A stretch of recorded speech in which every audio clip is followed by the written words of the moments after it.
बोलो ये देह में अपना अस्तित्व है कि देह से भिन्न जो ज्ञाता है वो अपना अस्तित्व है? दो में से कौन सा अपना अस्तित्व है? वस्तुएं दो दिख रही ना, एक जानने वाला दिख रहा और एक जानने में आने वाला दिख रहा। तो जानने में जो आने वाला दिख रहा है, जो भी गे दिख रहे हैं, वो मेरा अस्तित्व नहीं है, वो मैं नहीं हूँ। उन सबको जो प्रकाशित करने वाला तत्व है वो मैं हूँ। आया समझ में? जैसे इस प्रवचन हाल में ये लाइट के उजाले में वस्तुएं प्रकाशित हो रही हैं, समझ में? सब वस्तुएं दिख रही हैं, इसमें से लाइट कौन है? ये लाइट है क्या? ये माइक लाइट है कि जो दिख तो रहा है, जिस लाइट के प्रकाश में दिख रहा है वो लाइट है, ये तो उससे भिन्न है। ऐसे ही अपने ज्ञान में जो नाना प्रकार के गे दिखते हैं वो गे मैं नहीं हूँ। मैं जो उन गेयों को जानने वाला तत्व है, जो जान रहा है, बिना राग देश के जान रहा है। राग देश अलग चीज़ है। अपन को क्या लगता है? अपन राग देश सहज जानते हैं। अरे वास्तव में राग देश अलग है और मैं अलग हूँ। राग देश चारित्र्य मोह का विकार है और ज्ञान तो आत्मा का स्वभाव है, समझे? और वे दोनों कभी आपस में मिलते नहीं। क्यों?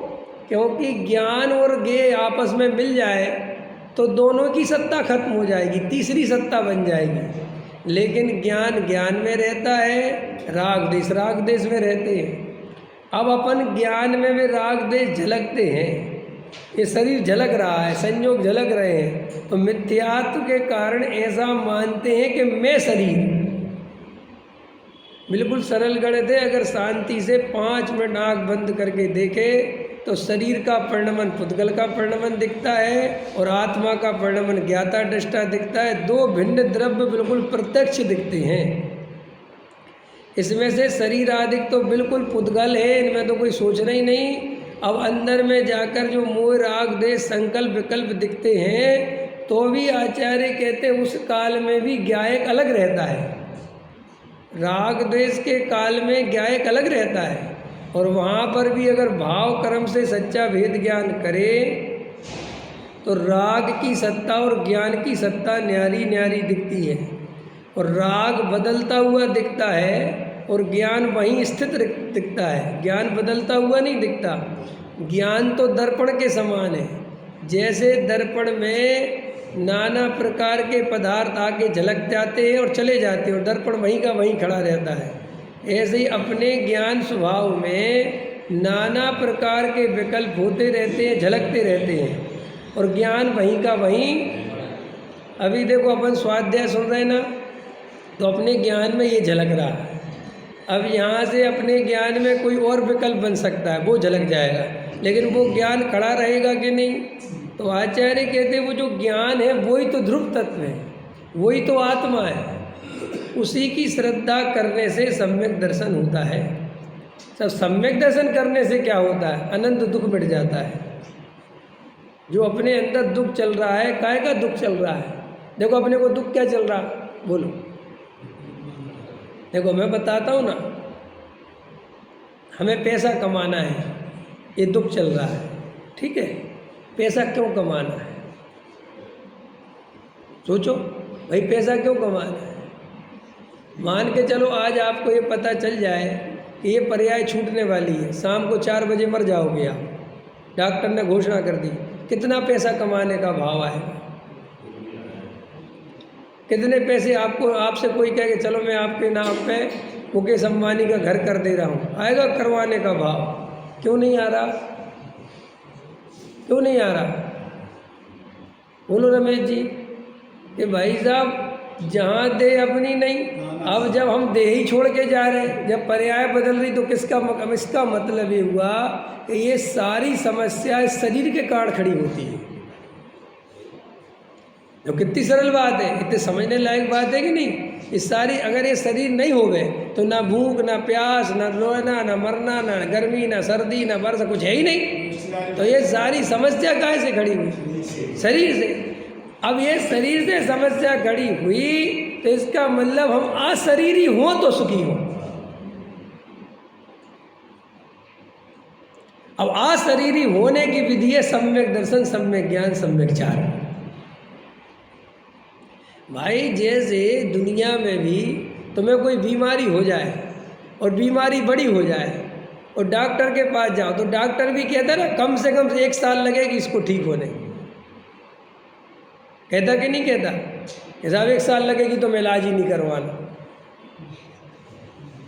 तो क्या हो जाएगा?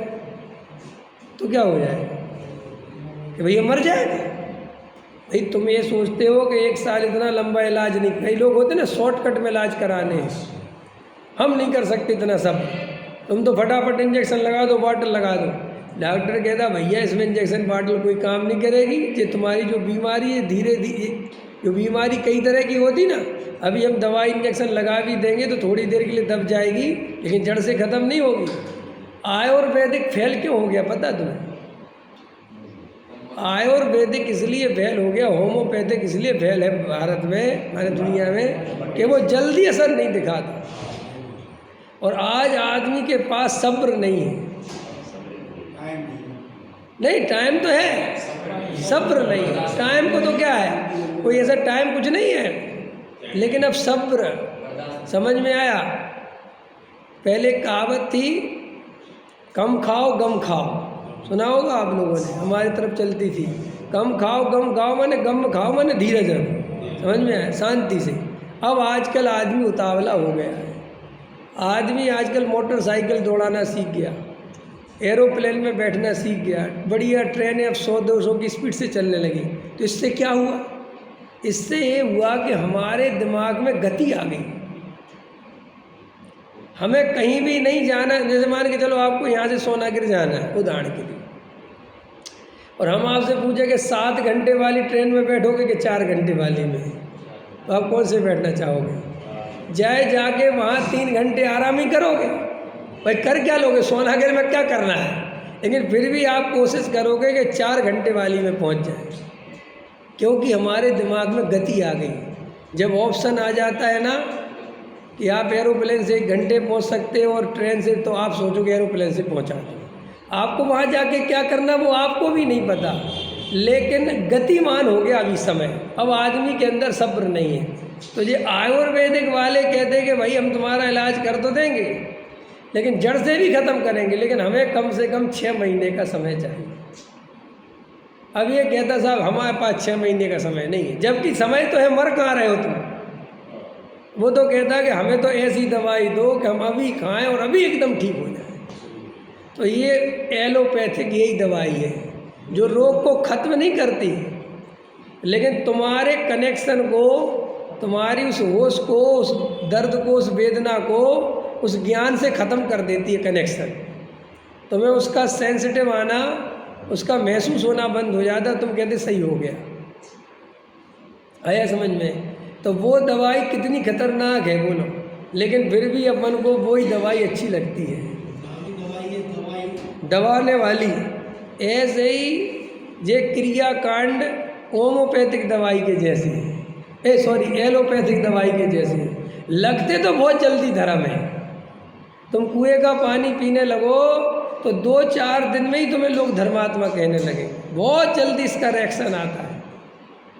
तुम जरा से कपड़े बदल लो एकदम लोग तुम्हें धर्मात्मा कहने लगे, एकदम। तुम जरा सा हरी छोड़ दो, ये छोड़ दो, थोड़े नियम ले लो, हमेशा नहीं खाएंगे, बंधा हुआ खाएंगे, एक ही बार खाएंगे, पूरे मोहल्ले में धर्मात्मा हो जाओगे। और अगर गलती से पंडित हुए, समझ में आया, और 2-4 गांव गए प्रवचन करने, तो आसपास के 10-20 गांव में प्रसिद्ध हो जाओगे, भगत जी कहलाने लग जाओगे, समझ में आया। और भक्तों के आग्रह पे चने के पेड़ पर चढ़ गए तो दीक्षा भी ले लोगे और साधु भी बन जाओगे। तो ये एलोपैथिक दवाई की तरह धर्म बहुत दिखता है, लेकिन अंदर से मिथ्यात्व रूपी रोग जड़ से खत्म नहीं होता, समझ में आया।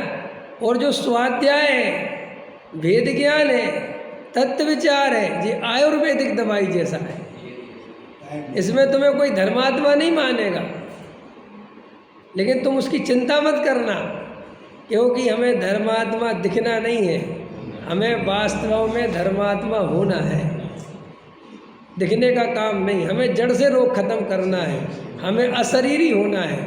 तो वहाँ आचार्य कहते हैं कि तुम रोज तत्व विचार करना, भेद ज्ञान करना, तो तुम्हें भी लगेगा कुछ नहीं हो रहा। देखो, जब हम लोग पढ़ते थे जयपुर में या कहीं और भी पढ़े थे, तो जो होम्योपैथिक दवाइयाँ आई तो समझे, तो गोलियाँ मीठी मीठी होती नहीं, तो क्या होता है कि वो ले आए तो और दवाई तो कड़वी लगती, वो मीठी मीठी लगती। तो वे 4-5 गोली छोटी छोटी सी होती ना, तो 100% श्रद्धा होती, इनसे हो क्या जाएगा, ये तो ऐसे ही लग रही मीठी मीठी सी। और आदमी तो कभी कभी कहता है कि 4 खाना आदमी 16 खा जाता है, गिनता भी नहीं, कहाँ तक गिने, समझ में आया, और खाता रहता है। देखो, बिना श्रद्धा के ये मानता कि इससे कुछ होने वाला नहीं, तो वास्तव में पहले तो कुछ होने ही वाला नहीं। अपने को क्या लगता है, रोग जितना बड़ा दवाई उतनी बड़ी, लेकिन ऐसा नहीं है। कभी कभी रोग बहुत बड़ा होता है और दवाई उसकी 2 तुलसी के पत्ते खा लो तो सही हो जाता है। आया समझ में? तो ऐसे ही अपन को लगता है कि संसार अनादि काल से चल रहा है, इतना मोह राग देश भरा पड़ा है, तो ये तत्व विचार करने से कैसे बढ़ जाएगा? व्रत करने पड़ेंगे, उपवास करने पड़ेंगे, सर्दी गर्मी वर्षा सहनी पड़ेगी, दीक्षा लेनी पड़ेगी, ये करना पड़ेगा, वो करना पड़ेगा, क्योंकि वो दिमाग में मेज क्या बनी है कि भाई धर्म इतना आसान नहीं है और तत्व विचार बहुत आसान है। समझे? उपवास करना कठिन है, तत्व विचार सरल है कि उपवास करना कठिन है? बोलो, 2 में से कौन सा कठिन है? बताओ बताओ। तत्व विचार करना तो बहुत सरल है, कहीं भी बैठ जाओ आप तत्व विचार करो, लेकिन उपवास करना बहुत कठिन है, क्योंकि भूख लगती है, पेट रोटी मांगता है, आकुलता होती है, परेशानी होती है। और मज़ेदार बात है, जितनी परेशानी होती है उतने कर्म नष्ट हो रहे, ये मान्यता बड़ी बड़ी। और बढ़िया भोजन करके तत्व विचार करो तो पता लोगों को लगता है ये बढ़िया है, खाओ पियो और बस आत्मा आत्मा करो, लेकिन ईमानदारी से आत्मा आत्मा करे तो कर्म नष्ट हो जाए। वो ईमानदारी से नहीं करता, असली प्रॉब्लम तो ये है।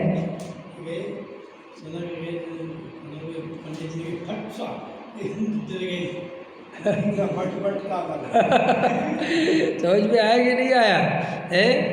तो आत्मा को प्राप्त करने की विधि कठिन नहीं है, आत्मा की अनुभूति कठिन नहीं है, सम्यक दर्शन कठिन नहीं है। कठिन तो जो हमारी मान्यता है उसको मिटाना है। हमारी मान्यता बहुत विपरीत भरी पड़ी हुई है। धर्म तो सरल है, लेकिन हम अपनी कल्पना से उसे कठिन बनाने में लगे हैं, कठिन मानते हैं और ऐसा मानते हैं कि तत्व विचार करने से सम्यक दर्शन कैसे हो जाएगा।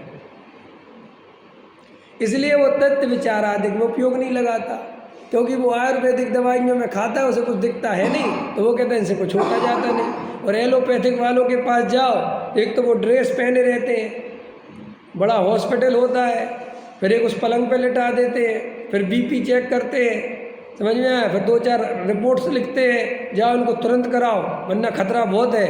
तो इसको पढ़े पढ़े लगता बहुत कुछ हो रहा है। आया समझ में कि नहीं? अभी डॉक्टरों से कहते हैं कि ये सब आप जो रिपोर्ट्स वगैरह ये सब करवाते हैं, तो बोले एक तो हमारी आमदनी का कारण है, दूसरा मनोविज्ञान भी है। जब तक मरीज के सामने इस तरीके से मत करो तब तक उसे लगता नहीं कि इलाज हो रहा है।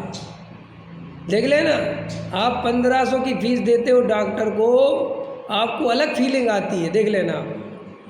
आप अगर 1500 का वो क्या होता है 1500 रुपये की समझे स्लिप कटा के जाओ अंदर, तो वो आपको डॉक्टर भगवान की तरह दिखाई देगा। और हमारे जो वैद्य जी 20 रुपये में पीछे बैठे, दे दो वैद्य जी, और जने की टिकट मान के चलो 20,000 होती हाथ पकड़ने की, और जो बहुत मुश्किल से मिलते, तो तुम्हें एक एक वचन इनके केवली के समान दिखते। ये अपनी मान्यता है, ऐसी आदत है अपन को, जो चीज़ बहुत मुश्किल से, बहुत परेशानी से, बहुत कीमत चुका के मिले उसकी बड़ी कीमत आती। अभी टमाटर कितने रुपए किलो आ रहे? 15 रुपये किलो, 20 रुपये किलो, 30, तो आदमी को दिखाई नहीं दे रहे। पत्नी से कहो टमाटर ले, अरे रहन तो दो तुम टमाटर, समझ, टमाटर रखे तो हैं, समझ में आया? और अभी जब 150 रुपये किलो होते हैं तो वे टमाटर ऐसे दिखते जैसे अमृत के समान। तो भाई टमाटर तो वही है। क्या हुआ, क्या हुआ?